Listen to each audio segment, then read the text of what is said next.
Wow. What's up? I just bought and financed a car through Carvana in minutes. You? The person who agonized 4 weeks over whether to paint your walls eggshell or off-white bought and financed a car in minutes? They made it easy. Transparent terms, customizable down and monthly. Didn't even have to do any paperwork. Wow. Mm-hmm. Hey, have you checked out that spreadsheet I sent you for our dinner options? Finance your car with Carvana and experience total control. Financing subject to credit approval. Imagine what's possible when learning doesn't get in the way of life. At Capella University, our game-changing FlexPath learning format lets you set your own deadlines so you can learn at a time and pace that works for you. It's an education you can tailor to your schedule. That means you don't have to put your life on hold to pursue your professional goals. Instead, enjoy learning your way and earn your degree without missing a beat. A different future is closer than you think with Capella University. Learn more at capella.edu. Welcome to the Reslayer's Take. I'm George Primavera. And I'm Nick Williams. In this podcast, George and I lead a group of players through an exciting improvised adventure in Exandria, the magical world of Critical Role. We're playing Dungeons & Dragons 5th edition, but you won't need to know the rules to follow along. All you need to know is that nothing the players do is scripted or planned, and their fates are determined by their own cleverness and the random chance of rolling a 20-sided die. You can listen to new episodes of The Reslayer's Take every Monday, anywhere you stream podcasts. Or if you want to listen to the podcast 2 weeks early and uninterrupted by ads, join Beacon at beacon.tv. Last but certainly not least, if you're enjoying the story, please consider leaving a rating and review. Your feedback might inspire someone new to join this adventure. Now, without further ado, welcome to the Reslayer's Take. The Reslayer's Take returned to Vasselheim to rest and recuperate after their assault on the Twigman nest, having reunited Professor Alexander Parade with his little robot dog, Douglas. We find each member of the Reslayers moving about their own individual space within the apartment building. Poogs is putting the finishing touches on a little bit of cupcake, taking them out of a tiny little oven, and brings the little tin of cupcakes over to his pet skull spider, Ear Devourer. Try this, girl, see if you like it. The skull spider has gotten quite a bit bigger now and has claimed an entire corner of the room to weave intricate webs. It takes a little taste of the cupcake and then devours it with extreme aggression, and then chitters with a satisfied tone. Yeah, you like that girl, don't you?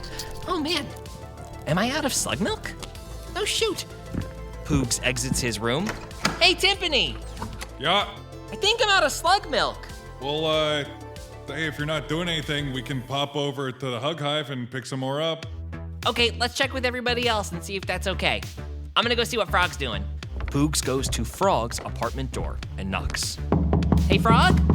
Frog stands from her window seat, a comfortable nook that she filled with pillows and blankets, and places the monster tome that she was reading from on her large drafting table. She walks to the door and opens it. Hey, Poogs! Oh hey, you're back to full size. Oh yeah, I just rested for a little bit and up I went. Speaking of, should I try the new arms on? Oh yeah, I'll go get them. Poogs disappears down to the storage area. Okay, do you want to turn around and I'll try to put them on your back? Okay. Frog turns her back to Poogs and lifts her poncho. Okay, oh, there's like a latch here. The arms click into place. There is a great deal of movement from within Frog's back, and the arms, once limp, lift slightly. Frog, it is as though you suddenly have 2 more arms that you have full control over. Poogs, let me try something. With her main 2 arms, Frog reaches into her knapsack and pulls out her journal. She gives the journal to the right extra arm and a pen to the left extra arm. Oh my gosh! Now you can fight and sketch at the same time! Poogs, this is the best day of my life! Frog has leveled up 1 level. Oh, and Poogs, look what I added to my wall of friends. Frog points to a wall in her room that is full of sketches of all the friends that they've made along the way. Oh, that is a really good Professor Parade. There's Janet, and there's Zella, and Norbert. There's Deuteronomus. Oh, hey, there's Freedom. Speaking of, I think Timpani and I are maybe gonna pop by the Hug Hive and pick up some more condensed slug milk. And maybe some kombucha, since it had healing properties. Is there anything you're thinking of that maybe we want to pick up? Well, I was hoping to find maybe a mechanic here in town. Just to, look for spare pieces and things to fix things with. Sure, I'll see if there's anything left over from the old goblin horde. Okay, thanks, Poogs. No problem. I'll be right back. I'm gonna go tell Farah and Hera we're leaving. Hey, Farah! Down on the first floor, Farah does not hear Poogs as she rifles through stacks and stacks of library books containing anything and everything about the ethereal plane. Her living room has been transformed into a makeshift workstation, the barrel of black gunpowder sitting in the corner, and in the other corner is a glass case with the heartstone. The broken stone pulses with dim purple light. As you look through the books, Farah, make an Arcana check with advantage. 19. As you flick through pages, researching the intricacies of hag-made heartstones, you read a line that strikes you. Much of the magic has to do with dark soul magic and blood magic, which you are intimately familiar with as a blood hunter. There is a complicated formula below it, which would only make sense to someone with your expertise. Farah takes note of the blood magic that allows her to walk in the ethereal plane. Farah has taken another level in Blood Hunter, and she hears a knock at the door. What? Hey, Farah, I think Timpani and I are gonna head to the Hug Hive. Do you want anything when we go? No. Okay. Feeling her eyes straining too much from reading all day, Farah decides to pay a visit to Dr. Fitzwaggle. She vials up a bit of the black powder, pockets it, and heads out the door. Before she gets to the door, there is a slamming up against your window. Farah looks. There is a strange package that appears to have just landed on your windowsill. Farah opens the window and picks up the package. It reads, Dr. Fitzwaggle presents another potion on the packaging. Farah shakes it carefully, trying to discern what may be inside. There is definitely something with liquid inside. She opens the package. Confetti explodes out, and audio plays from within the box from an echo stone. How's Dr. Fitzwaggle's favorite tester doing? I hope that nesting doll tincture worked out quite well for you. There's an enclosed envelope with a survey that I would appreciate you filling out. Along with the survey, I've included your next potion. I was so enthralled by hearing your tale of taking on that magma land shark, I decided to take inspiration from it. I call this Dr. Fitzwaggle's patented lava barf. It's sure to spice up any engagement. I'm so happy with how you've been doing that I've included a raise. I think that 40 gold should do just fine. There is 13 gold in the package. Hope all's well, Dr. Fitzwaggle. Farah looks around to see if there's any way to return a message to him. There does not appear to be any way to do so.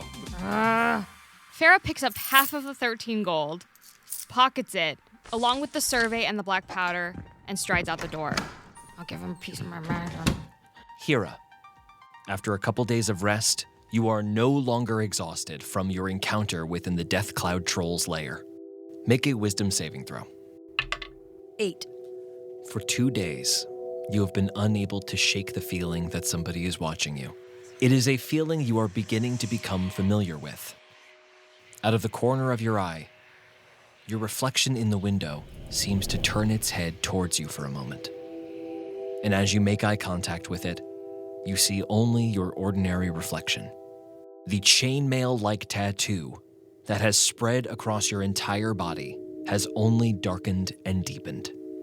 Relieved to be hale and hearty again, Hera is hanging upside down from the bars she has installed in the ceiling of her immaculately kept apartment.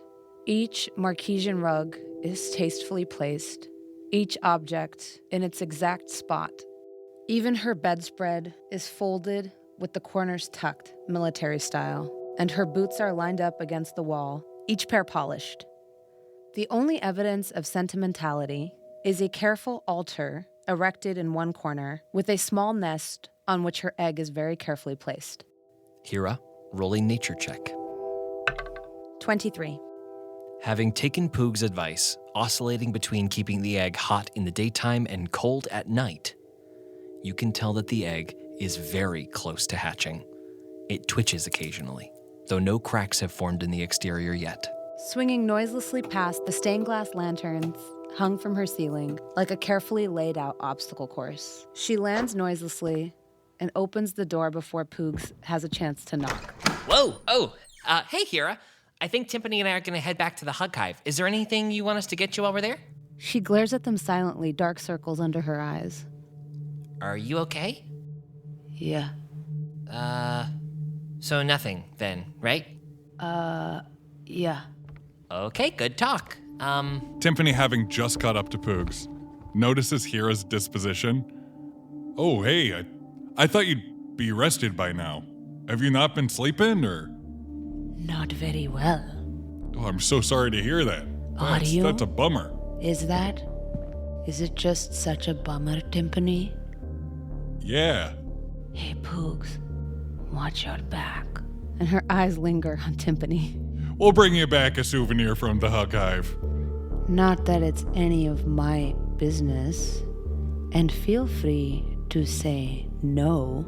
She climbs up freakishly onto the banister of the stairs, hunching on it like a gargoyle. But I wouldn't mind a snack. Her tongue licks one of her tiefling fangs. Great, we'll bring you back a snack. As Poogs and Timpani reach the bottom of the stairs, opening the door, Poogs suddenly shouts to all of you. Hey, guys! There's a letter! It's from Kasha Vesh! Farah's door bangs open. She strides past Poogs and Timpani, pushing them aside, and grabs the letter. Hera slides down using her tail on the pole. Frog runs down the stairs to meet everyone. Farah opens the letter. Reslayers. We've gotten word that some weird, spooky stuff is afoot at Heldwell's old mansion on the outskirts of town. Our contact in the Bastion have reported that a handful of people have gone in the last couple weeks, but no one's come out. Feels like your department. Let us know what you find and we'll help in any way we can. Cash. Farah turns to the party, hunched over, waving the letter. I don't trust it. Whoa. A haunted house, huh? That sounds cool. It would be if it wasn't from Kasha. Isn't he kind of the supervisor? Doesn't that kind of make sense? Farah, I respect you a lot.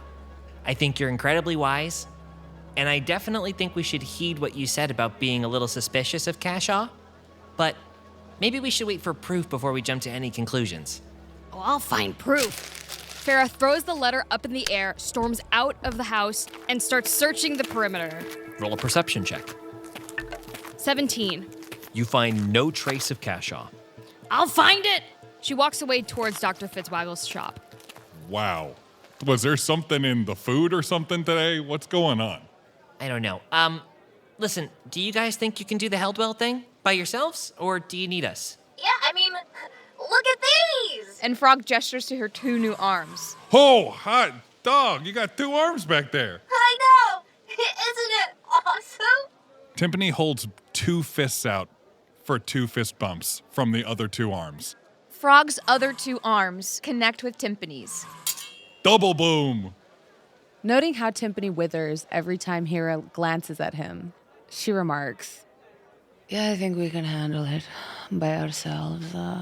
Honestly, I think it's better if we spend some time apart because in the interest of some sort of transparency, thinking of the advice we've gotten from some of our companions about how our secrets will start to get heavy, there has been a creature lingering in my darkest nightmares, and it's been wearing your face.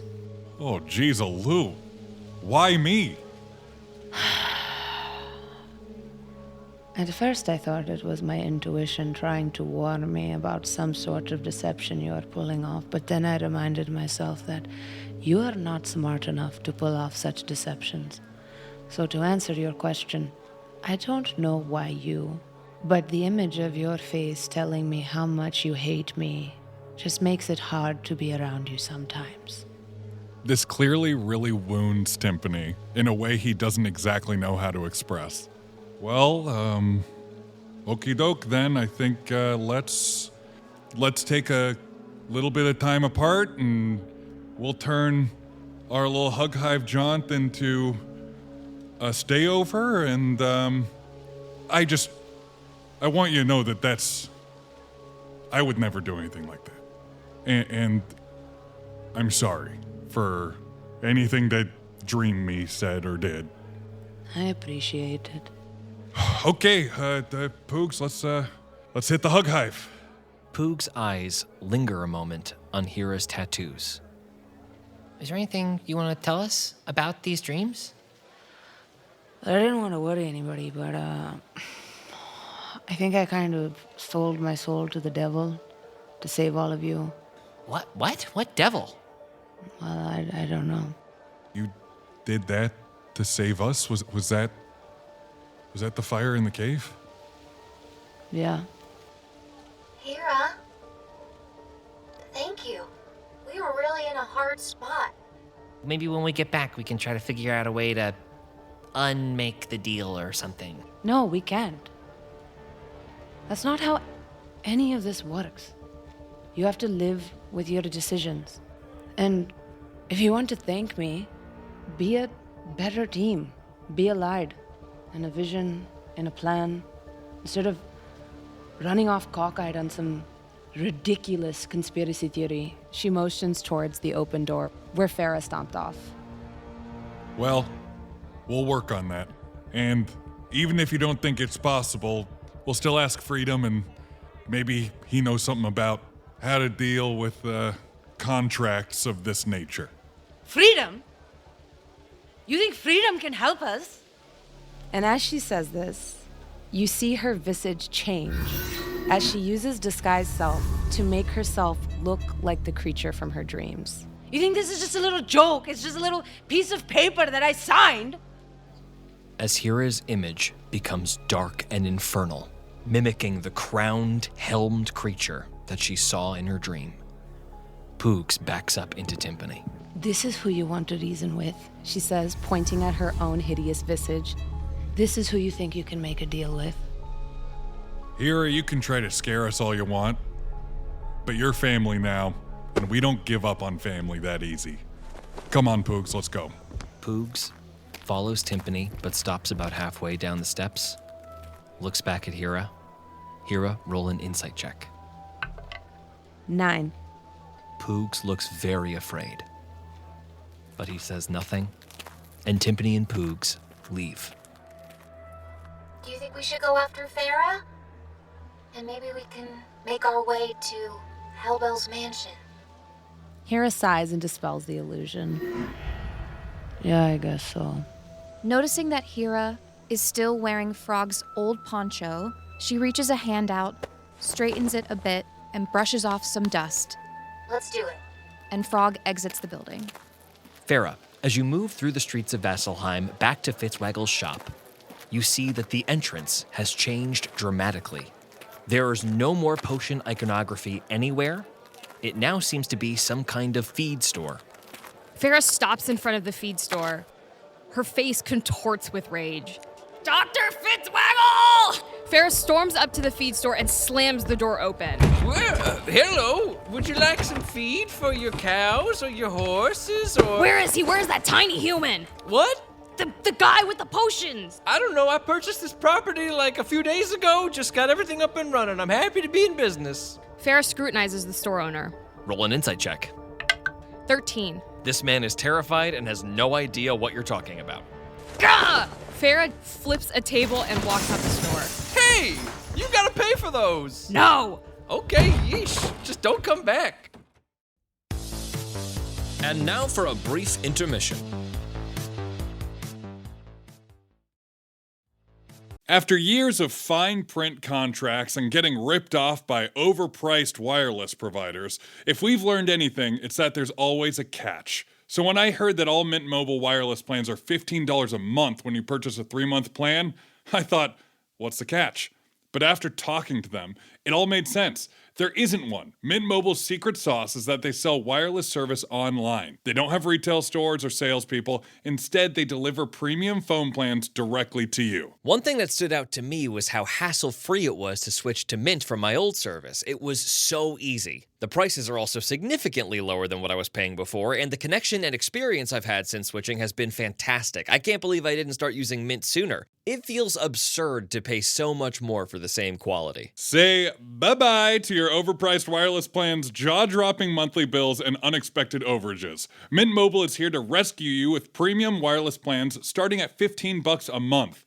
All plans come with high-speed data and unlimited talk and text, delivered on the nation's largest 5G network. And you can use your own phone with any Mint Mobile plan without changing your phone number. To get this new customer offer and your new 3-month unlimited wireless plan for just $15 a month, go to mintmobile.com/RST. That's mintmobile.com/RST. Cut your wireless bill to $15 a month at mintmobile.com/RST. $45 upfront payment required, equivalent to $15 a month. New customers on first 3-month plan only. Speed slower above 40 gigabytes on unlimited plan. Additional taxes, fees, and restrictions apply. See Mint Mobile for details. So it's a new year, 2025, and you're thinking, how am I going to make this year different? How am I going to build something for myself? I'm dying to be my own boss or see if I can turn this business idea I've been kicking around into a reality, but I don't know how to make it happen. Well, guess what? The best time to start your new business is right now. Shopify makes it simple to create your brand, open for business, and get your first sale. Get your store up and running easily with thousands of customizable templates. No coding or design skills required. All you need to do is drag and drop. Shopify makes it easy to manage your growing business. They help with the details like shipping, taxes, and payments from one single dashboard, allowing you to focus on the important stuff, like growing your business. What happens if you don't act now? Well, will you regret it? What if someone beats you to the idea? Don't kick yourself when you hear this again in a year because you didn't do anything now. With Shopify, your first sale is closer than you think. Established in 2025. Has a nice ring to it, doesn't it? Sign up for your $1 per month trial period at shopify.com/reslayer, all lowercase. Go to shopify.com/reslayer to start selling with Shopify today. Shopify.com/RESLAYER. The award-winning podcast Story Pirates takes stories written by kids and turns them into sketch comedy and songs. Made up of talented comedians, songwriters, and frequent celebrity guests, the Story Pirates inspire kids to create, bringing laughter to kids and grown-ups of all ages with hilarious sketches, catchy original songs of all genres, and interviews with the creative geniuses behind the stories themselves. Kids! The Story Pirates team knows what we at RST know. All kids are geniuses, and the celebrity guests know it too. Story Pirates have had on an incredible lineup of celebs to bring kid stories to life, including Lin-Manuel Miranda, John Oliver, Kristen Bell, Dame Julie Andrews, Steph Curry, Bowen Yang, and more.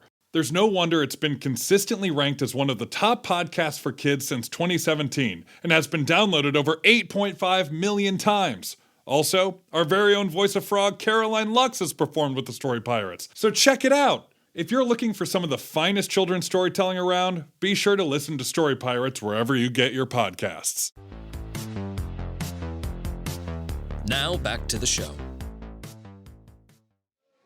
After reuniting with a disgruntled Farah, Hera, Farah, and Frog begin to head towards the outskirts of Vasselheim.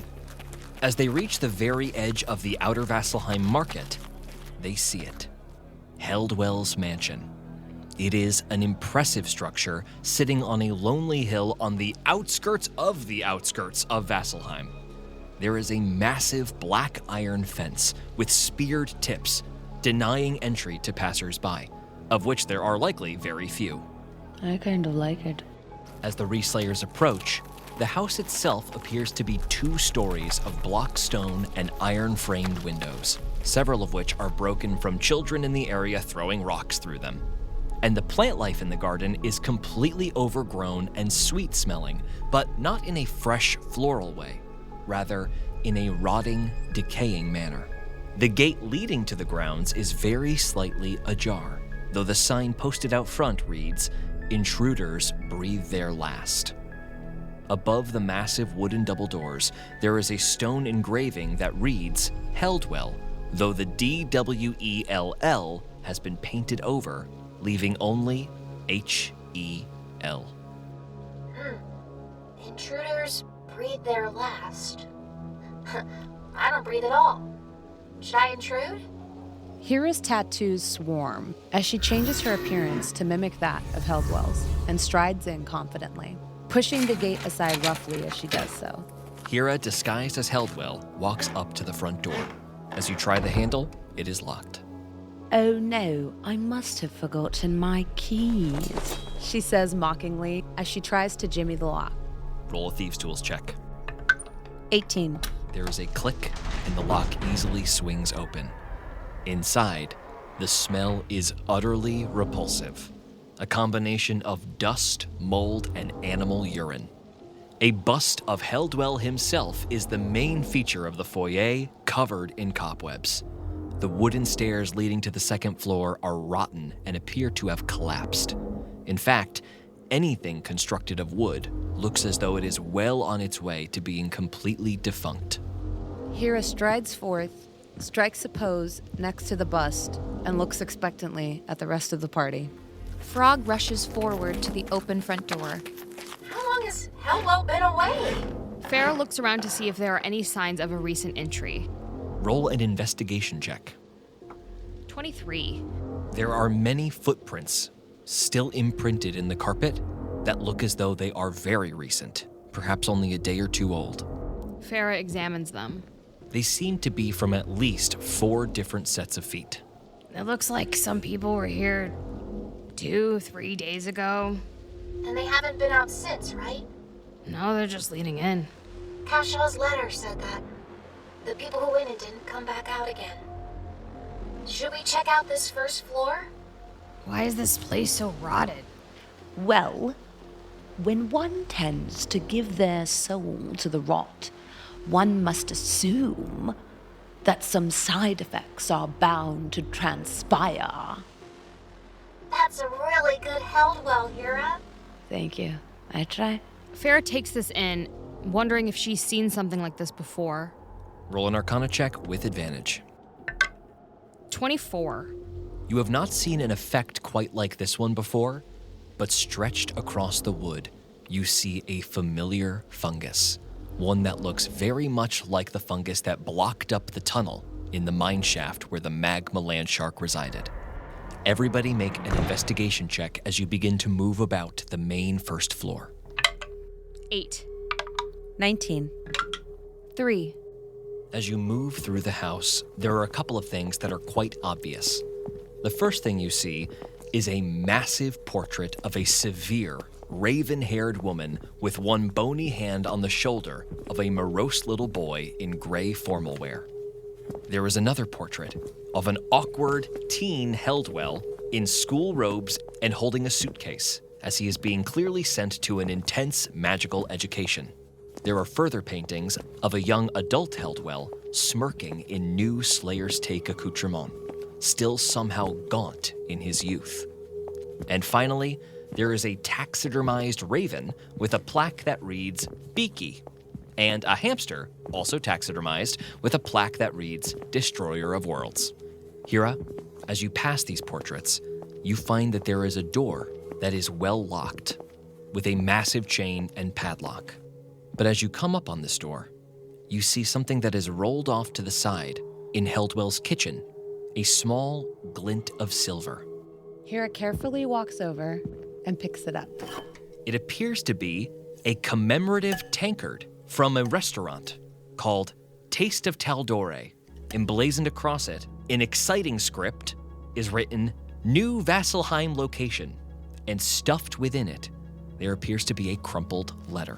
Hera files away the information about the restaurant for later and carefully smooths out the letter. It appears to be on very fancy Lord of the Quad Roads letterhead. It reads, Spectral Hand. I have heard that dodgy chap Heldwell has a spooky old house somewhere in Vasselheim. Go there and investigate. Please, please don't mess this up. You have become the most expensive venture in my long, hard Scrabble journey to become a self-made lord. If you don't execute this properly, I fear I will never financially recover. The fated weaponsmith is working on replacement weapons for all of you, which I need not remind you is unfathomably costly, and you shall only receive them if you actually accomplish a single task this time. One task. In the meantime, please enjoy this 10 gold piece gift voucher to Taste of Taldore's new Vasselheim location. There's more where this came from if you are successful, as I am an angel investor. Sincerely, Preston Jordyn, Lord of the Quadroads, Spectrominus Supremus. Farah tries to recall if she's heard of this man's name or titles before. Roll a history check. 11. You know the Lord of the Quadroads is likely a title for a noble in the city of Vasselheim. But that's about it. Spectrominus Supremus is completely alien to you, and you have never heard of Preston Jordyn. Oh! Wait, does that mean the people missing in here are the people mentioned in the letter? If I had to guess, something happened, they dropped the letter. Hera carefully makes sure that her daggers and short bow are in easy reach, undoing one of the clasps on both. Following Hera's lead, Farah makes sure all her weapons are in easy reach.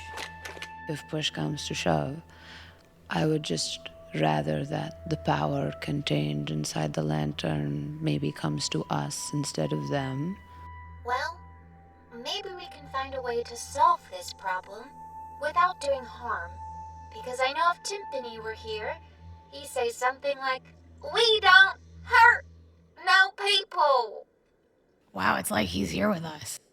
You think so? Yeah, it's exactly him. Yes. I don't want to hurt anybody.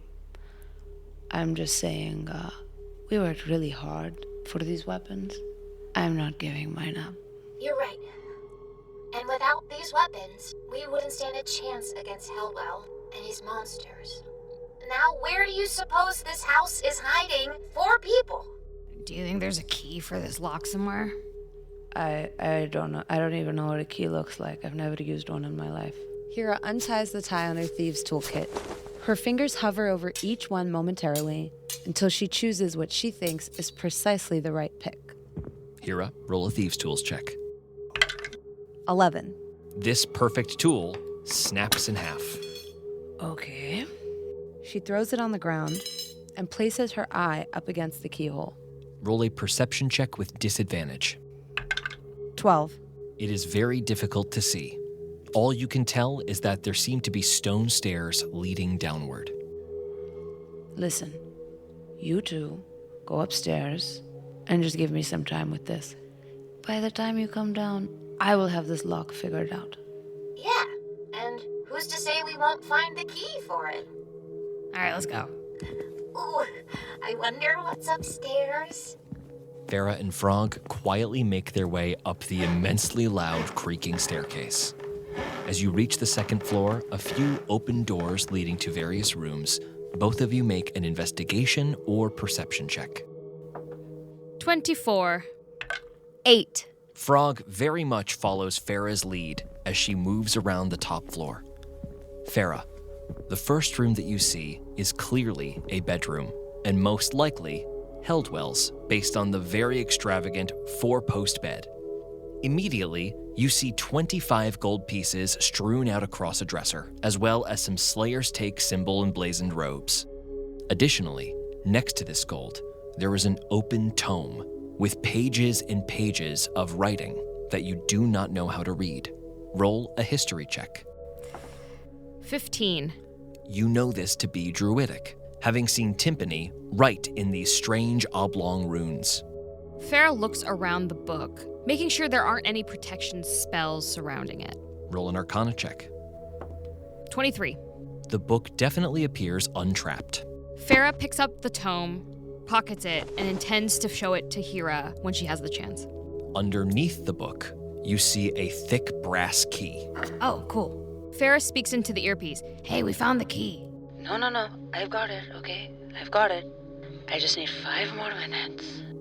As you move out of Heldwell's bedroom into a couple of the spare rooms, there is an old chest of drawers with one of the top drawers just slightly ajar.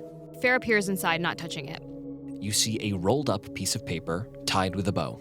Farah takes the scroll and unfurls it. As you unfurl this piece of paper, you are struck with your own visage, as well as all of your friends. A sketching of a wanted poster. With one major detail. All of your eyes have been scratched out.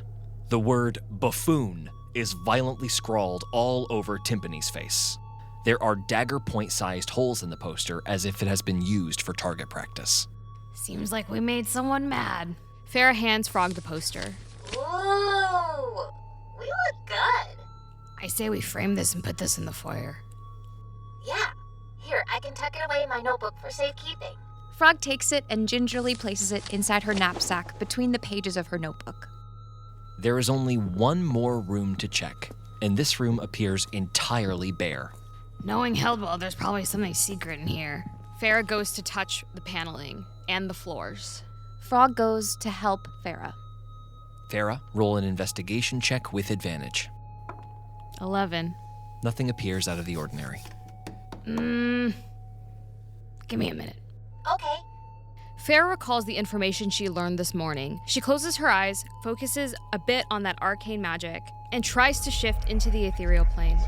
Frog, you see Farah's veins all light up blue, and suddenly, with a blink, she is gone. Oh, Farah! Farah, as you open your eyes, you see Frog in a sort of haze around you.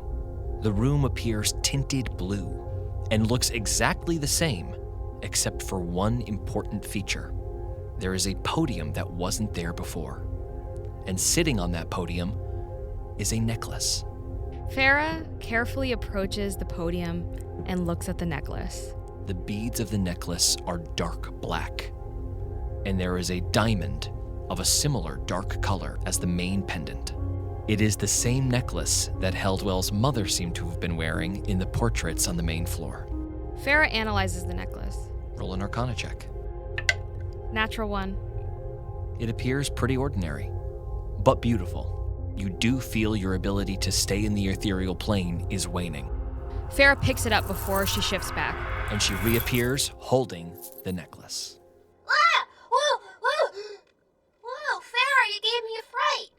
10 minutes has passed, and all of you hear Hera over your earpieces. Yeah, I think maybe somebody was using my tools to eat again, because that one was crooked, and the second one was perfect, and really it wasn't my fault, but the lock is unlocked now. We're coming down. What, Farah, are you okay? You just disappeared 1 second, and then you just came back a few seconds later, but also your veins were going, and are you okay? Having done this for the first time, Farah pats herself to make sure she's all okay. Yeah, I'm good. Found this. Pretty. Okay, but so okay, I just have to clarify that wasn't like a Heldwell trap or something, and he didn't grab you. Nope, all me. Well, cool. Frog takes one more look around the second floor before heading downstairs. Roll one more investigation check. Nat 1. Frog finds absolutely nothing new. All right, looks clear. Let's head downstairs. Frog takes one step, the stair breaks, and she plunges down 15 feet. Not again! Ugh! It is only a short fall, and she is able to easily negate the fall damage. Directly to your left, you see Hera finishing picking the lock of the basement door, having taken 10 minutes to do so. Nice job, Hera. Maybe don't tell anyone that I fell down the stairs again. Who would I tell? You're the only people I know. As the basement door swings open, you see the stone staircase leading downward, a bit slippery from a rancid slime that thinly coats them. As the door opens fully, little heatless flames ignite, making the path a bit more clear. The staircase moves around a corner, blocking the basement from view. Farah walks down, pulls out the tome, hands it to Hera. You think you can read this? I found it upstairs. Hera dismisses the disguise self spell and says, normally I can't read druidic. She removes her family horn from her belt and affixes it to her own shattered horn. As she does so, her eyes alight. They glow with a deep red malevolence, and Hera is able to read the druidic text. It is dense, and difficult to sift through. But the title is quite clear. Compiled Knowledge of Eidolon. What would Heldwell want with the Eidolons? The jellyfish? I need time with this. Also, did you know I found a necklace? Yeah, it's a good thing that we have Frog's ability to identify stuff so we know it's not cursed before you grabbed it. Smart move. Farah stares blankly at the middle distance and shoves the necklace in Frog's hand. Yes, we did that. Frog grabs the necklace with her left identifying palm. An illusory image of the necklace appears, and a very short amount of Aeorian text describes this as a necklace that grants 5 temporary hit points when worn. And this is just the second round of checking, just in case. I knew that when I picked it up. Farah takes the necklace.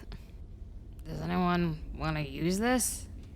No, I think it's a little gaudy. It wouldn't match with my outfit. Yeah, I mean, you found it, Farah. Farah shrugs and puts on the necklace. Farah gains 5 temporary hit points as a magical ward covers her body. All right, should we go down? Frog, very in your head, roll an acrobatics check to walk downstairs. 23. Moving weirdly slowly down the staircase, Frog makes it to the bottom without incident, moving past the heatless flames. Phew. As the 3 Reslayers move into the basement, you see a bare room, just 20 feet by 20 feet, with a 10-foot-high ceiling. There is nothing in the room except for one thing: a stone obelisk in the exact center of the room, and on the floor around it, intricate carved sigils. There is druidic text scrolled across the obelisk. Hera's glowing red eyes translate it. Confess to me your truest fear and enter. Hera, roll an Arcana check. 17. As you read this, your eyes moving to the sigils on the floor, you recognize the arcanic runes of a Detect Thoughts spell. Hera turns to Farah and says, well, it looks like some sort of doorway, but to get through, you have to confess one regret from your past out loud. And if you lie, the ruins will punish you. Farah's eyes narrow. Hera, roll a deception check. Farah, an insight check. 15. 21. Oh, I have to, back up. She takes half of a step back and pretends to whistle, looking at the ceiling. Of course! I wouldn't want to make you feel uncomfortable. Frog takes a huge step backwards. Farah steps into the center of the circle. She looks back at her companions for a moment, wary, then turns forward. I regret gambling all my money away. Hera, roll a perception check. 12. You do not hear Farah's whisper, but nothing happens. Well, I think you have to say it loud and proud, otherwise it won't work. I regret gambling all my money away. Oh, Farah. Hera puts out a hand gently. This explains a lot about why you're so money-motivated and minded. I had no idea. Says the thief! Why did you not understand it before? There is a beat of silence. My biggest fear is that the allure of power will seduce me, and I'll damn my soul to hell. The obelisk lights up a dim red, but there is no movement in the room. This appears to be only partially what the obelisk desires. Did you say biggest fear? Yeah. But you told Farah that she had to talk about her greatest disappointment. Well, yeah, it's a girls' day out. I thought we could do those types of bonding exercises or whatever. Oh, you want a bond? Okay, don't say it like that. Farah crosses her arms and scowls. I feel like I already gave up a big piece of my thing, and I just, it feels a little unfair that I'm the only one giving up 2 things because you lied to me. Okay, you make a good point. There is a Detect Thought spell, so I'm pretty sure you could just think about it and it would work. As Hera brings this up, you do feel a spell energy in the room, and feel like you could willingly fail a wisdom saving throw to give up that information in semi-private. Farah, still a little wary of Hera's instructions, begrudgingly thinks about her greatest fear. Farah pictures herself being ineffective or weak, anytime she and her party had been in a battle or a sticky situation. And the obelisk glows a bit brighter. Frog steps forward towards the obelisk.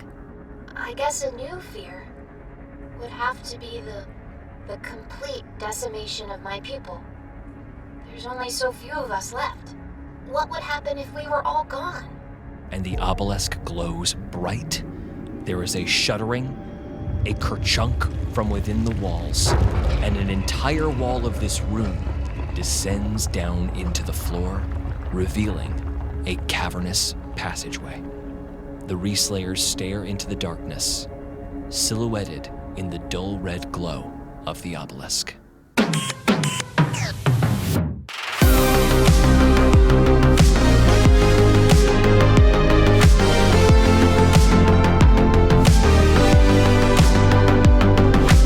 The Reslayers Take is a Metapigeon production in partnership with and distributed by Critical Role Productions, developed in association with Hero Club.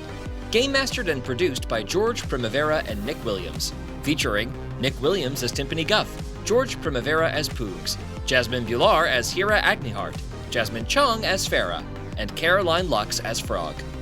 Also featuring Will Friedel as Kashaw Vesh, and John Madison as Lord Preston Drodalon.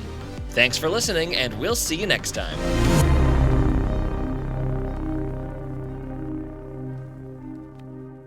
Because I know if Timpani were here, he'd say something like, "We don't hurt." Is that okay? Oh, Yes, yeah. please. We're doing impressions. Do the Might as worst- well, do yeah. the worst impression ever. I beef. We don't hurt no people. Oh, wait, can I do that? We don't hurt no people. Why is he Southern? I mean,